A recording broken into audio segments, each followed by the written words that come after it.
Lundi matin, dans le camp de réfugiés palestiniens de Sabra, en banlieue de Beyrouth, la mosquée est pleine, c'est jour de fête.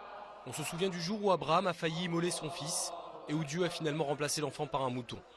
Dehors, des centaines de bêtes attendent d'être égorgées par les bouchers. Même ici où les gens sont parmi les plus pauvres du Liban, on ne déroge pas à la tradition. Ici aussi à Hamra, un quartier plus aisé de Beyrouth, la plupart des gens rencontrés disent tuer un mouton pour l'occasion. On le fait à la maison. Le boucher vient chez nous et égorge le mouton. Je découpe le mouton, je le mets dans des sacs et je le distribue aux pauvres. Cette tradition n'est pas une obligation coranique. Les plus pauvres notamment ne sont pas obligés de débourser les 200 $ environ que coûte un mouton. Je n'ai pas les moyens financiers à cause de la situation économique. À l'opposé, certains ont les moyens de le faire mais ne savent pas forcément comment s'y prendre. L'association caritative islamique Beit Zakat propose à ses donateurs de tuer un mouton en leur nom, par procuration.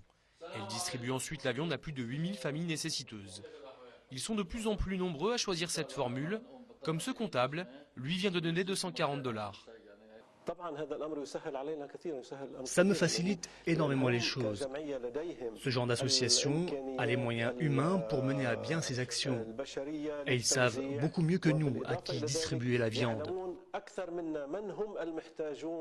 Et le mouton sera divisé conformément à la tradition. Un tiers du mouton revient aux pauvres en général, un autre tiers aux pauvres de l'entourage du donateur, et le reste, c'est pour le donateur et sa famille. Ce donateur choisit finalement de tout donner aux pauvres de l'association. Le sacrifice par procuration se développe plutôt dans les grandes villes et dans les milieux aisés. À la campagne et dans les classes populaires, ceux qui le peuvent préfèrent faire le sacrifice eux-mêmes.